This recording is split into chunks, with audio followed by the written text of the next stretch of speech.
I gave you my heart.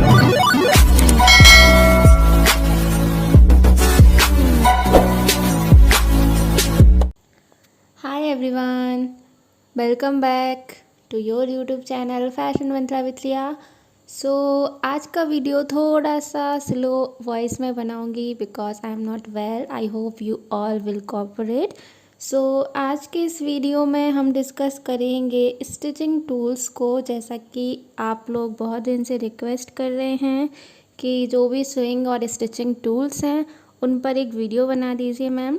ठीक है, आप लोगों की उस रिक्वेस्ट को देखते हुए मैंने आज के इस वीडियो में सारे जो भी बेसिक टूल्स हैं जिनको स्टिचिंग में यूज़ किया जाता है उन सभी को मैं डिस्कस करने वाली हूँ आज के इस वीडियो में। बिना किसी देरी के हमारे आज के इस वीडियो को करते हैं स्टार्ट। और अगर वीडियो अच्छा लगे तो लाइक कर देना, दोस्तों के साथ शेयर कर देना और चैनल को सब्सक्राइब करके नोटिफिकेशन बेल ज़रूर हिट कर लेना ताकि आगे आने वाले हर वीडियो की नोटिफिकेशंस मिले आपको और आप मेरा हर नया वीडियो देख सकें सबसे पहले। जब भी हम स्टिचिंग की बात करते हैं तो सबसे पहला जो इम्पॉर्टेंट अगर हम टूल कहें तो वो हमारा वेरी ऑब्वियस है कि वो स्विंग मशीन ही होगी, क्योंकि उसकी हेल्प से ही हम जो है स्टिचिंग कर पाएंगे। तो स्विंग मशीन जैसी भी हो आपके पास, ऑटोमेटिक हो या हैंड वाली हो, बट आपके पास एक जो है सिलाई की मशीन जो है वो होनी चाहिए। और इसके बाद अगर हम सिलाई मशीन के बाद बात करें तो जो अगर हमारे पास सिलाई मशीन नहीं है और छोटी मोटी जो स्टिचिंग होती है वो हम करते हैं हैंड से। तो हैंड स्टिचिंग के लिए आपके पास होनी चाहिए नीडल्स।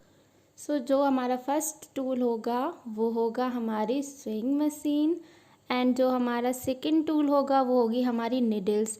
अब नीडल्स हमारी मशीन की भी नीडल्स हो सकती हैं और जो नॉर्मली हाथों से सिलाई करते हैं वो वाली नीडल्स भी हो सकती हैं। और एक आपको जो बहुत ही अच्छा टूल है वो होता है निडल थ्रेडर, जो कि धागा डालने में सुई में बहुत इंपॉर्टेंट रोल प्ले करता है। जैसे कोई नहीं डाल पाता है तो इरिटेशन होने लगती है, तो वो इरिटेशन अवॉइड करने के लिए आप निडल थ्रेडर जो है वो यूज़ कर सकते हैं। और ये आप कोई भी जब आप नॉर्मल निडल्स का बॉक्स लेंगे उसके साथ आपको बिल्कुल फ्री मिल जाता है। आप इसको अच्छे से संभाल कर रखें क्योंकि ये बहुत हेल्प करता है और आपको बेफालतू की जो इरिटेशन होती है धागा डालने में वो आपको नहीं होगी। इसके बाद जो हमारा नेक्स्ट टूल है वो बहुत ही इम्पॉर्टेंट है, वो है सीम रिपर। ये जो है आपकी कभी भी सिलाई कुछ गलत हो गई तो उसको जो है वो रिमूव करने में यानी कि सिलाई को उधेड़ने में आपकी बहुत हेल्प करता है। क्योंकि जब भी हम सिलाई करते हैं तो कभी कोई मोटे कपड़े पर होती है तो उसको जब हम उधेड़ते हैं तो कोई भी नॉर्मल नीडल या पिन जो है वो हमारे मुड़ जाता है या फिर उससे हमें किसी भी तरह से थोड़ा बहुत चुभने की संभावना होती है। सीम रिपर बहुत ही इंपॉर्टेंट रोल प्ले करता है। और अगर आप काज बटन वगैरह भी बनाएंगे तो इससे एक छोटा सा अगर आप कट लगाना चाहें तो वो भी हेल्प करता है सीम रिपर। और जो हमारा नेक्स्ट टूल होगा वो होगा हमारा टेलरिंग चॉक या मिल्टन चॉक। और जब भी आप चॉक लें तो बहुत ज़्यादा डार्क या ऐसी चॉक ना लें जो पक्की हो जाए। हमेशा डस्टी टाइप की चॉक लें जिसको आप अगर एक दो बार अच्छे से बीट करें तो वो जो है इरेज हो जाए। क्योंकि अगर आप बहुत ज़्यादा पक्की वाली मिल्टन चॉक ले लेते हैं तो आपका क्लाइंट कभी कभी ऐसा होता है कि नहीं वॉश करके वियर कर पाता है और इसे कभी जाना होता है तो चॉक के निशान ना रह जाएं। इन सभी चीज़ों को ध्यान में रखकर ही आप चॉक जो है कभी भी खरीद। इसके बाद जो हमारा नेक्स्ट टूल होगा वो होगा हमारा मेज़रिंग टेप। कोई भी कपड़ा बनाने के लिए हमें एक सही मेज़रमेंट की ज़रूरत पड़ती है। बिना मेज़रमेंट के हम कोई भी कपड़ा जो है वो नहीं बना सकते हैं। Measuring tape is also play a very important role whenever we are going to swing something। और मेजरिंग टेप में भी एक दो चीज़ें होती हैं जो ध्यान रखनी चाहिए। आप हमेशा अपने जो है स्टोर पर एक ही मेज़रमेंट रखें, मेजरिंग टेप रखें, क्योंकि थोड़ा बहुत डिफरेंस हर मेजरिंग टेप में होता है, स्केल्स में भी इवन होता है। तो जिस मेजरिंग टेप से आप माप लें उसी से कपड़ा कट करें। ऐसा ना करें कि कपड़ा आप दूसरे मेजरिंग टेप से मेज़र करके कर रहे हैं और आप मेज़रिंग जो है कस्टमर की दूसरे से कर रहे हैं, या तो फिर आप किसी भी ब्रांड का ले रहे हैं तो सेम ब्रांड का रखिए आप। ये चीज़ आपको मेज़रिंग टेप को यूज़ करते वक्त हमेशा ध्यान रखनी चाहिए। एंड जो हमारा नेक्स्ट होगा इम्पॉर्टेंट टूल वो होगा प्रेशर फुट। जो हमारा नॉर्मली स्विंग मशीन में फुट होता है वो हमारे जो है नॉर्मल स्टिचिंग में जो है हेल्प करता है, बट अगर हम बात करें जब हमें ज़िप लगानी होती है तब वहाँ पे थोड़ा सा या फिर किसी एम्ब्रॉयडर्ड फैब्रिक पे वर्क करना है या कोई एम्बोजिंग या कोई हैवी फैब्रिक है तो हमें वहाँ पे जो है एक लेफ़्ट साइड वाला फुटर और एक राइट साइड वाला 2 फुटर्स जो है वो हमेशा रखने चाहिए। बहुत ही हेल्प और बहुत ही इजी हो जाती है आपकी स्विंग जब भी आप इन टूल्स की हेल्प से स्टिचिंग करते हैं। एंड यहाँ पर जो हमारा नेक्स्ट टूल होगा वो भी बहुत इंपॉर्टेंट टूल है, वो है हमारी स्केल्स।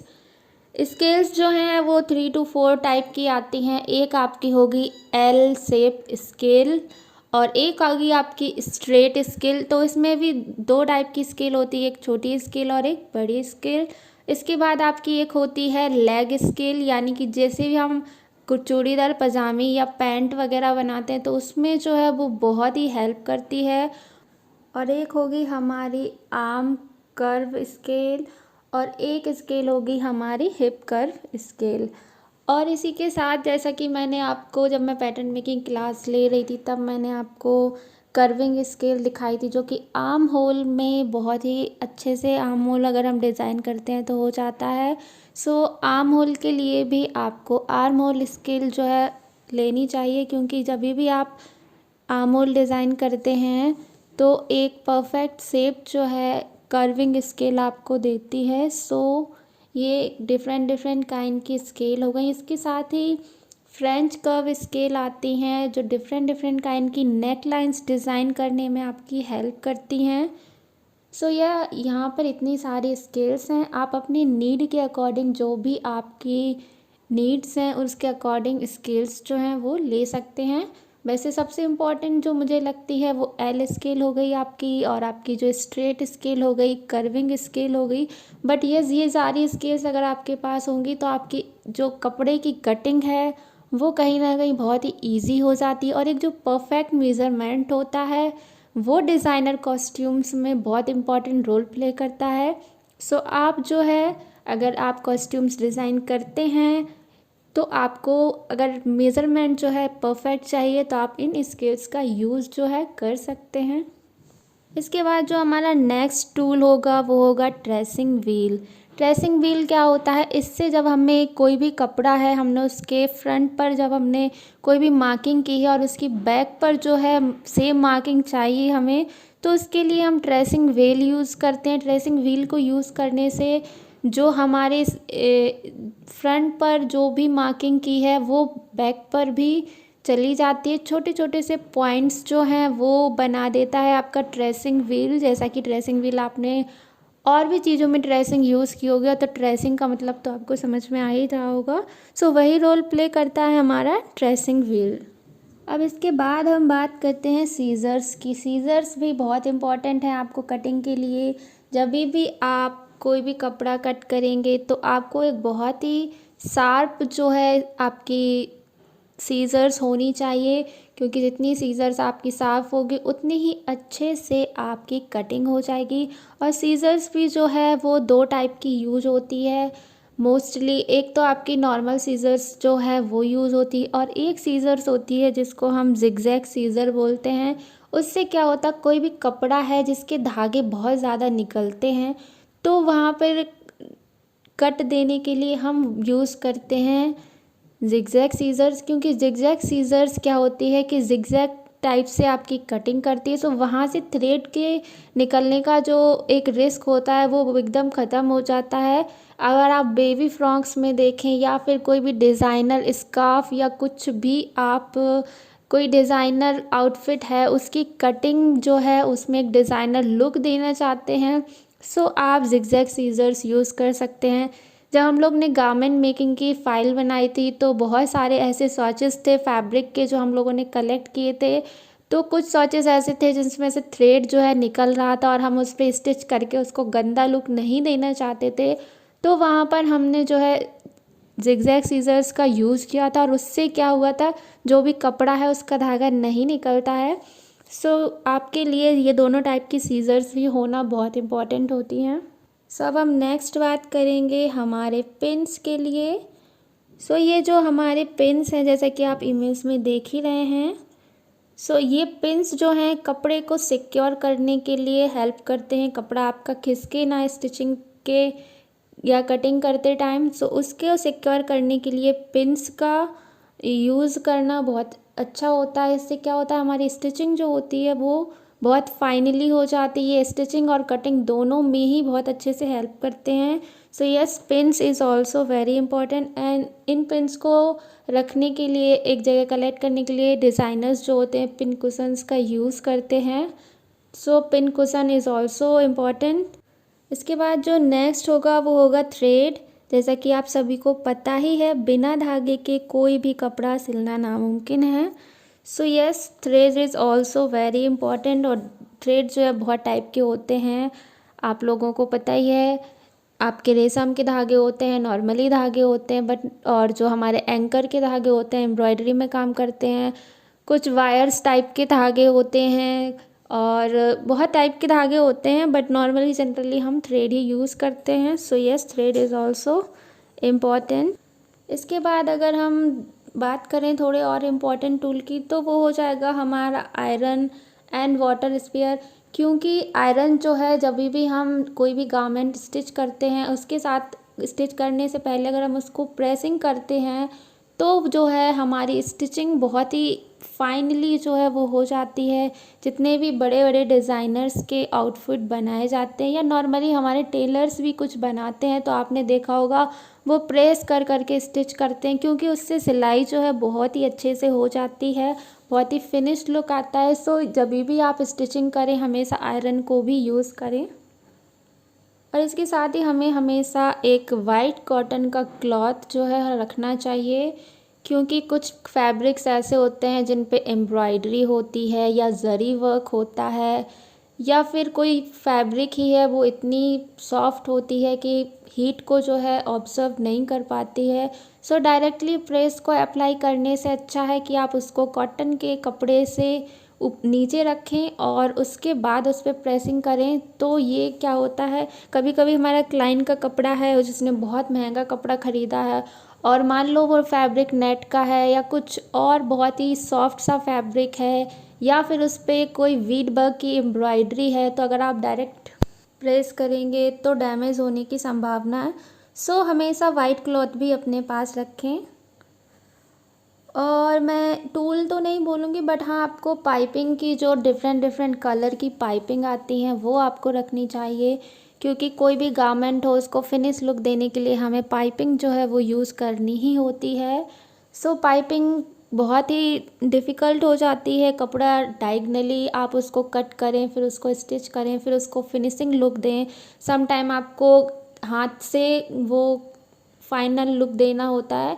सो इसीलिए मार्केट में ऑलरेडी डिफरेंट डिफरेंट टाइप की पाइपिंग्स जो हैं वो अवेलेबल हैं। सो आप पाइपिंग्स भी जो है रख सकते हैं अपने पास, ताकि आपका जो वर्क हो वो जल्दी हो जाए और इजीली हो जाए और लुक भी हो फाइन दे। कभी कभी ऐसा होता है कि हम कपड़े पर स्टिच करते हैं और हमें कपड़ा पलटना पड़ता है, यानी दोनों साइड से हमें अपने फैब्रिक पे जो है वो स्टिचिंग करनी होती है। बट जो हमारे फैब्रिक के कॉर्नर्स हैं वो एकदम अच्छे से निकल के नहीं आते। सो उन कॉर्नर्स को अच्छे से निकालने के लिए आपको हमेशा यूज़ करने चाहिए चॉपस्टिक। वैसे तो ये खाने की चीज़ों में काम आते हैं। सो जितने भी इम्पॉर्टेंट टूल मुझे लगे जो मैं यूज़ करती हूँ अपने स्टिचिंग के दौरान, सो वो सभी मैंने आपके साथ शेयर कर दिए हैं। अगर आप देखें तो और भी बहुत एडवांस लेवल के टूल्स हैं, बट उनको लेने से कोई फ़ायदा नहीं है, क्योंकि आप जनरल स्टिचिंग करेंगे तो आपको इतने में ही काम हो जाएगा। हाँ, अगर आप मास्किंग टेप भी रखना चाहते हैं तो आप वो भी रख सकते हैं, क्योंकि अगर आपको जो है मार्किंग करने में या फिर कोई भी सीम अलाउंस है उसको एकदम परफेक्टली देने में थोड़ा बहुत जो मास्किंग टेप है उसको भी आप यूज़ कर सकते हैं अपनी स्टिचिंग में हेल्प करने के लिए। सो आई होप मैंने सारे टूल्स जो हैं आप लोगों के साथ डिस्कस कर लिए हैं, और उसी के साथ मैं इस वीडियो को एंड करती हूँ। वीडियो को यहाँ तक देखने के लिए थैंक यू सो मच। अगर वीडियो अच्छा लगे तो लाइक कर देना, और आपको लगे ये वीडियो किसी की हेल्प कर सकता है तो प्लीज़ उसके साथ शेयर करें। चैनल को सब्सक्राइब करके नोटिफिकेशन बेल हिट करना ना भूलें। और कोई भी डाउट हो, क्वेश्चन हो, क्वेरी हो तो इंस्टाग्राम पर मुझसे कांटेक्ट कर सकते हैं। इंस्टाग्राम की लिंक आपको डिस्क्रिप्शन में मिल जाएगी।